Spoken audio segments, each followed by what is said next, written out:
हाय family, कैसे हो? तो मैं आपकी हेमा नैना ब्लॉग में सभी का स्वागत है, सभी का वेलकम है। तो सभी को गुड मॉर्निंग, नमस्ते, राधे राधे। आशा करती सब अच्छे होंगे, अपने अपने काम में व्यस्त होंगे। हम यह है रितिका। तो रितिका बना रही है सब्जी, क्योंकि आज रितिका के पापा नीचे हैं। और क्योंकि रितिका के पापा बनाते डेली सब्जी, क्योंकि हमारे हाथ की पसंद नहीं आती रितिका के पापा के लिए। तो रितिका देख रही है फ़ोन और मसाला भुज रहा है। अब हमें से बोलने के या तो फ़ोन ही देख ले या सब्जी बना दे। तो रितिका को मैं बोलती हूँ कि तू सब्जी बनाया कर, क्योंकि हम बेटियों को चाहे हम पढ़ लें, चाहे कितना भी पढ़ लें, कितना भी काम कर लें, चाहे कितनी सर्विस की जॉब कर लें, लेकिन हमें खाना तो बनाना ही पड़ता है। क्योंकि हम बेटियों का घर ही खाना से और घर से बनता है। जब तक हम बेटियां कुछ भी मतलब किसी पद पे चली जाएं, लेकिन जब तक घर पे काम नहीं करें तो घर पूरा नहीं होता। क्योंकि हम औरतों से ये घर बना है। तो मैं इसी से बोल रही हूँ कि खाना बनाना सीख। और मैं मतलब मेरी तबीयत पहले ख़राब हो जाती, तो मतलब बच्चों को आदत है कि खुद बना के खा लेते हैं। क्योंकि अब तो मैं ठीक होने लगी, ठीक ही रहती हूँ कान्हा जी की कृपा से। और उससे पहले मैं बहुत तबीयत ख़राब ही रहती थी मेरी, तो बच्चे अपना उल्टा सीधे बना के खा लेते थे। और इसलिए फिर मैं कहती हूँ कि बेटियों का, चाहे बेटी हो चाहे बेटा हो, खाना बनाना सबको आना चाहिए। क्योंकि देखो हर समय कोई पास नहीं बैठता। खुद के कंधे मजबूत हों तो दुनिया अच्छी रहती है, और किसी के भरोसे चलोगे तो खुद ही भूखे मरोगे। पहली बात तो हम सभी माता पिता से यही बोलेंगे कि अपने चाहे बेटी हो चाहे बेटा हो, अपना जिम्मेदारी तो पूरा सिखाओ। पढ़ाई के साथ साथ घर के काम भी सिखाओ। खाना रोटी चाहे बेटी हो चाहे बेटा आना चाहिए। अगर बाई चांस हमें कुछ हो जाता है, पहली बात तो किसी भरोसा नहीं किसी चीज़ का कि आज है कल नहीं रहेगी। हम दुनिया की नहीं कहते, हम आपकी नहीं कहते, हम अपनी कहते हैं। हम हैं, आज हैं कल नहीं रहेंगे। तो कल को कम से कम एक संग पहाड़ टूटेगा तो वो तो नहीं टूटेगा। और हमारी इतनी महसूस भी नहीं होगी कि आज मम्मी नहीं है तो हमें भूखे बैठे हैं, तो वो नौबत नहीं आएगी। हमने अपने बच्चों को पहले ही सिखा दिया है कि कोई भी काम नहीं आ रहा, कोशिश करो करने की। क्योंकि आज का कल का कोई भरोसा नहीं है कि हम हैं कि नहीं हैं। तो वही मैं रितिका को सिखाती हूँ, और पीयूष को भी सिखाती हूँ। पीयूष तो रोटी बना लेता है, चावल रोटी चाय सब कुछ बना लेगा, और पीछे भी बना के खा लेता है। तो हमें ये टेंशन नहीं रहती कि ना जी हम नहीं है तो बच्चा भूखा है। जैसा भी उल्टा सीधा खाएगा और बना लेगा।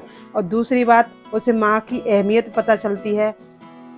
और बेटा है तो उसे बीवी की अहमियत पड़ेगी, माता की अहमियत पता चलेगी कि हमारी माँ हमारी बीवी कैसे खाना बनाती है, गर्मी हो और सर्दी हो कैसे।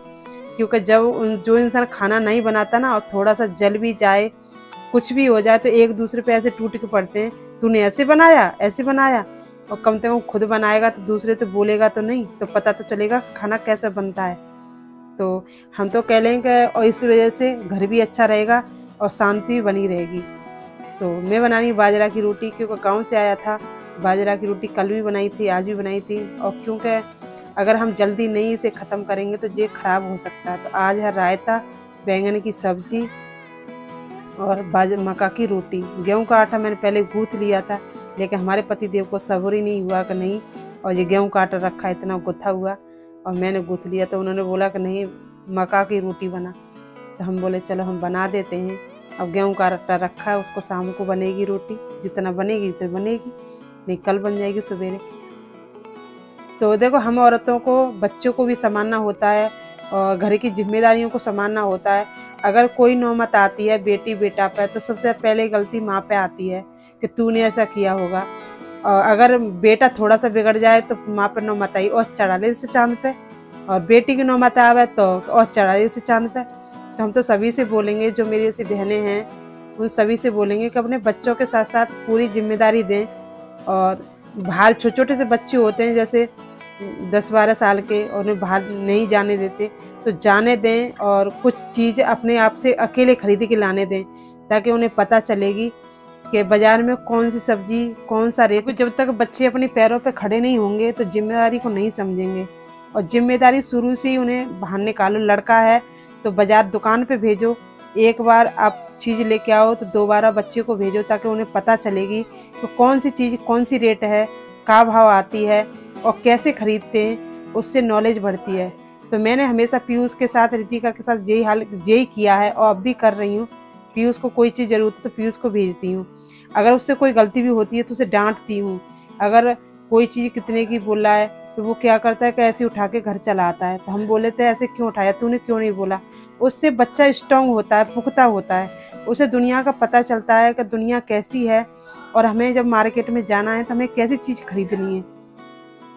तो इसलिए मैं दोनों रितिका पीयूष को कोई सामान होता तो उसे भेजती हूँ, रितिका को कम भेजती हूँ और पीयूष को ज़्यादा भेजती हूँ। क्यों कि हम बेटी चाहे कितना भी चले जाएँ, और फिर लड़कियाँ तो वैसे भी चंट चालाक होती हैं और लड़का थोड़े से मतलब वो होते हैं, कोई होता है चंट चालाक, कोई नहीं होता। तो पीयूष इतना चंट चालाक नहीं है, लेकिन सब पूरा सामान खरीद के पीयूष लेके आता है, क्योंकि आज की दुनिया बहुत तेज़ है और पीयूष थोड़ा सा सीधा है, तो इसलिए। और मतलब कोई भी चीज़ चाहिए तो पीयूष खरीद के लाएगा और रेट का भी पता करके आएगा। तो आज वो हाई स्कूल के पेपर देने गया है, वो भी अकेले। और क्योंकि मुझे डर है, पर कान्हा जी की कृपा है, कैसे होगा कैसे नहीं होगा। मैं तो माँ हूँ, सोच सकती हूँ, कर नहीं सकती। करने वाले तो मेरे कृष्ण कन्हैया क्या कर रहा है, मेरे राधे कृष्ण हैं, और मेरे सोचने से मेरे करने से होगा भी नहीं कुछ। कौन सा टाइम है नाखून काटने को, जब पहले टाइम होगा तो पेपर दे के आया था तो कुछ याद नहीं रहा उसे, तो उसने बस राधा कहानी कर रहा हो, चद्दर दे और पहुंच रहा है, लग जाएगी तेरे नाखून में, तेरे वैसे पकनी दे, जल्दी पक जाए पीयूष।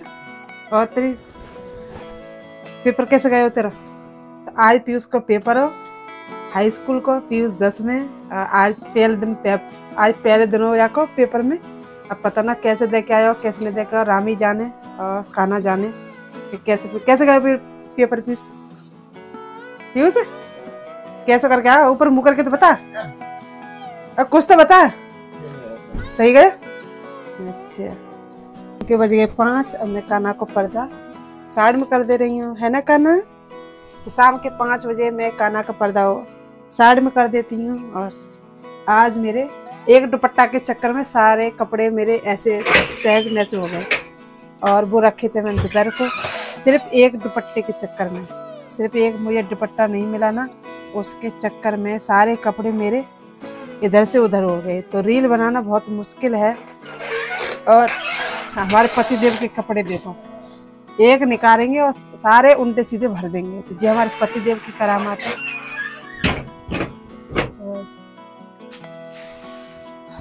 सारा घर पकड़ो फैलो। जब पीयूष आवे ना है तो तकिया कहीं और हर एक चीज कहीं, तो कोई चीज ठिकाने पर न रखा हो, कोई चीज, सब चीज इधर से उधर मिलेगी, उधर से उधर।